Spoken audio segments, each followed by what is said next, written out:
tous et bienvenue sur Batmanon prend son bouquin. Aujourd'hui, j'ai décidé de faire un tag.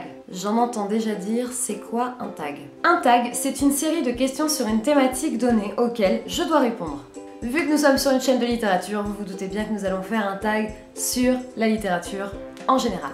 Du coup, j'ai choisi un incontournable de Booktube qui est le tag livresque de A à Z. Ce tag, je l'ai découvert sur de multiples chaînes, je ne sais même plus qui à la base a créé ce tag. Le concept est très simple, on prend toutes les lettres de l'alphabet, chaque lettre correspond à une interrogation et moi j'y réponds en parlant du titre d'un ouvrage, d'une habitude livresque. Les questions, je les ai sur mon téléphone, donc si vous me voyez de temps en temps baisser la tête avec un reflet bleu dans les lunettes, ne cherchez plus, c'est mon téléphone. On va commencer dès maintenant car il y a 26 lettres dans l'alphabet et j'aimerais bien que ça ne dure pas trop longtemps. A pour auteur, l'auteur dont tu as lu le plus de livres. Eh bien, sans grande surprise, l'auteur dont j'ai lu le plus de livres, il s'agit de J.K. Rowling avec 12 livres au compteur. B pour best, la meilleure suite de série. Je sais pas vraiment ce qu'ils entendent par suite, parce que c'est écrit entre guillemets de série. Pour moi, la série où chaque tome était tout aussi bien que le précédent et qui m'a tenu le plus en haleine, c'est encore une fois sans surprise, Harry Potter. C pour current. Vous allez adorer mon accent anglais. Donc C pour current, qui veut dire la lecture en cours. Je viens tout juste de commencer le tome 2 de la saga Six of Crows, du coup la cité corrompue, vous voyez je l'ai commencé hier, j'en suis à la page 195. D pour drink, la boisson qui accompagne tes lectures. Moi je bois pas forcément en lisant, mais les rares fois où je me fais un petit kiff, je me fais le cliché de la lectrice avec mon plaid, mon thé, mon chat. Donc ce sera du thé. E pour e-book. E-book ou roman papier. Alors moi je n'ai pas de liseuse, je n'ai jamais lu un e-book. En fait j'ai essayé de lire Le Tour du monde en 80 jours de Jules Verne lors d'un voyage sur ma tablette. Ça a été un échec cuisant, donc même quand je pars en voyage j'ai toujours 4-5 bouquins dans le sac à dos. Donc pour moi ce sera papier et je pense que ça restera comme ça. F pour fictif. Un personnage fictif avec lequel tu serais effectivement sorti au lycée. Au lycée.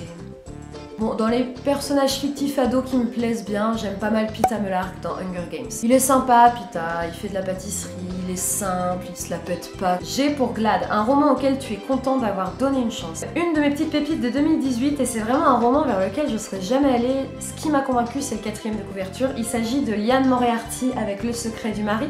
Je suis hyper contente de lui avoir donné sa chance déjà parce que j'ai passé un super bon moment en lisant ce bouquin, que ça fait qu'après j'ai découvert Petit secret grand mensonge qui a été pour moi un coup de cœur, même si celui-ci a été une très bonne lecture. H pour Hidden, un roman que tu considères comme un joyau caché. Alors là je sais exactement lequel je vais vous montrer. Mon petit joyau caché, c'est Il rêvait de faire le cirque de Christophe Renaud. Ça raconte l'histoire d'un professeur de latin qui un jour n'en peut plus de ses élèves, ils lui ressortent par les yeux et du coup il les prend en otage, tout simplement. La seule mission de ses élèves est de bien écouter la leçon à leurs risques et périls. C'est un véritable petit bijou caché car ce livre y est pour beaucoup dans ma construction adolescente. L'adolescence c'est compliqué pour tout le monde, à une époque où on cherche un peu ses valeurs, où on est très influençable.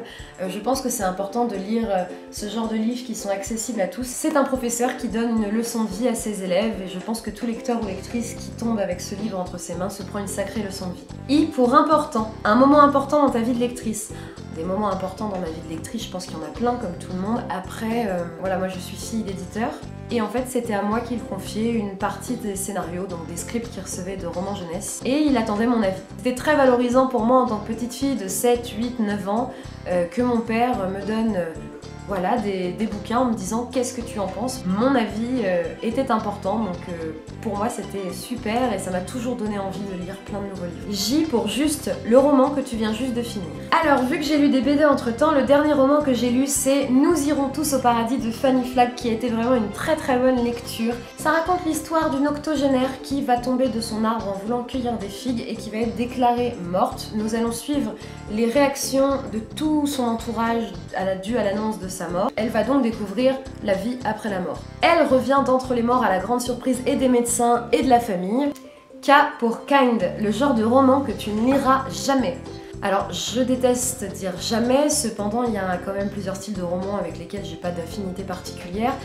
Moi je suis une grosse flippette, donc tout ce qui est roman d'horreur on oublie. Il y a même certains thrillers qu'il est très difficile pour moi de lire parce que je flippe quoi. L pour long, le roman le plus long que tu as lu dans ta vie. Le plus long pour moi c'est Le Chardon et le Tartan, donc le tome 1 de la saga Outlander.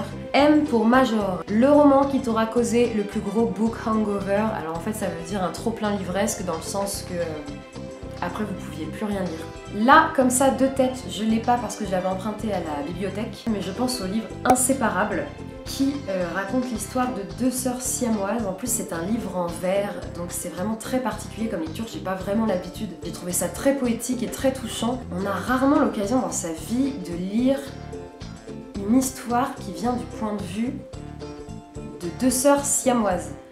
C'est déroutant au possible. Vous voyez, j'ai même pas de mots pour vous dire à quel point plus d'1 an après, je suis encore complètement marquée par cette lecture. Lisez-le, vous n'allez pas en sortir indemne. En tout cas, si vous en sortez indemne, un petit commentaire, on en discute, dites-moi comment vous avez fait. N pour nombre, le nombre de bibliothèques que tu as dans ta maison. Alors, moi j'en ai 2, elles sont derrière moi, j'en ai une grande et une petite. Cependant, j'ai tous mes livres sur l'éducation qui sont sur les étagères de mon bureau, et j'ai toute une étagère remplie de livres de cuisine. Et j'ai toute une étagère remplie avec ma palle là-bas où il y a une trentaine de bouquins. O pour One, un roman que tu as lu plusieurs fois. Bon, alors moi il y a énormément de livres que j'ai lu plusieurs fois parce que j'ai un très grand défaut dans la vie, c'est que quand j'aime quelque chose, je l'aime longtemps, voire pour toujours, voire à répétition. Le roman que j'ai lu le plus de fois, c'est Harry Potter et l'Ordre du Phénix. Je n'ose pas vous dire le nombre exact de fois car sinon je vais me faire interner, mais dites-vous que ça dépasse... Disons que vous prenez le chiffre 10 et vous le multipliez par 5 et on arrive grosso modo au nombre de fois où je l'ai lu en 15 ans d'existence. Voilà, voilà. P pour préféré, ton endroit préféré pour lire. Alors moi je lis dans les transports en commun depuis toujours. Et sinon chez moi, je peux vraiment lire partout. Hein. Q pour quote, une citation d'un livre que tu as lu qui t'inspire et qui te fait ressentir plein d'émotions. Je note beaucoup les citations, mais il y en a une que j'ai découverte il y a 2 ans. Je n'ai pas lu le livre, mais rien que la citation me donne envie, il va falloir que je me lance. Je l'ai écrite dans mon petit carnet. Donc c'est une citation d'Albert Camus dans son livre Retour à Tipaza. Et la citation c'est « Au milieu de l'hiver, j'apprenais enfin qu'il y avait en moi un été invincible ». Cette citation, elle me touche. R pour regret, un regret de lecteur. Je regrette quand j'étais en première et terminale L et que j'avais des cours de littérature et des cours de français. Mes professeurs abordaient certains classiques sous un angle qui du coup ne me passionnait pas du tout. Je regrette beaucoup parce qu'à l'époque j'avais quand même seulement à m'asseoir dans une pièce pour que quelqu'un me parle de livres et écouter les analyses qu'il propose et pouvoir débattre. Mais à l'époque, j'en avais rien à faire. S pour série, une série que tu as commencé mais jamais finie et dont tous les livres sont sortis. La série Rouge Rubis. J'ai pas du tout accroché, c'était un petit peu trop jeunesse pour moi. T pour 3 de tes livres préférés de tous les temps. Oh, la question difficile. En fait, je vais vous parler des 3 livres que je conseille le plus aux gens et que j'offre le plus. La vérité sur l'affaire Harry Kéber de Joël Dicker. C'est un thriller, un policier, ce n'est pas du tout mon genre de prédilection et pourtant j'ai été conquise par l'histoire et je n'arrête pas de l'offrir alors que pourtant, vous voyez, c'est quand même une jolie petite brique. J'ai été captivée. Joël Dicker est vraiment devenu un de mes auteurs phares. Et c'est grâce à La vérité sur l'affaire Harry Kéber. Un des meilleurs livres de tous les temps pour moi qui m'a vraiment touchée, il s'agit de La voleuse de livres de Marcus Zusak. Dites-vous juste que c'est une histoire qui est racontée par la mort en personne. C'est-à-dire que la mort nous parle, en fait, c'est elle, la narratrice, et elle nous raconte l'histoire de Liesel Meminger, qui est une petite fille pendant la Seconde Guerre mondiale et qui, comme le titre l'indique, va régulièrement voler des livres. Il est vivant ce bouquin. C'est vraiment un des plus beaux livres de ma vie et j'y pense encore souvent des fois, pour vous dire à quel point ce livre m'a touchée. Vous voyez, même là, c'est horrible hein, quand je suis vraiment touchée par un bouquin, je sais pas quoi dire. Juste, lisez-le sans aucun souci. Enfin, mon 3e bouquin qui, selon moi, est un des meilleurs livres de tous les temps, je ne l'ai plus. Voilà, je n'arrête pas de le prêter, alors je l'offre à tout le monde, mais il va peut-être falloir que je me le rachète. Il s'agit de La part de l'autre d'Éric Emmanuel Schmitt. Je vais vous résumer le livre en une seule phrase. Et si Hitler avait été reçu aux Beaux-Arts? Voilà. Je crois que tout est dit. U pour une apologétique, quelque chose dont tu n'éprouves absolument aucun remords d'être une fangirl. Je n'ai aucun remords d'être une fangirl d'Harry Potter et j'ai encore moins de remords d'être une fangirl de Sirius Black. Je vois même pas comment quelqu'un pourrait avoir des remords d'aimer Sirius Black. C'est Sirius Black. W pour worst, ta pire habitude livresque. Je corne le haut des pages, comme beaucoup de personnes, ça me sert de marque-page, mais petite particularité, je corne aussi le bas des pages, car en fait quand une citation me plaît, au lieu d'écrire au crayon sur le livre, je corne le bas de la page, comme ça après je rouvre la page et je la note dans mon carnet à citations ou sur Booknode. X pour X. commence à compter en haut à gauche de ton étagère la plus proche et prends le 27e livre. Eh bien, on va dire qu'on va commencer sur celle-ci plutôt que sur celle de droite. Du coup, le 27e livre de cette colonne, donc qui était juste là, il s'agit des Hauts du Hurlevent de Emily Brontë, qui a été un échec pour moi cette année. Vous voyez, je suis allée jusqu'à la page 92, ce qui pour une Manon n'est pas grand-chose, avant d'abandonner parce qu'il ne se passait rien. Y pour Your, ton dernier livre acheté.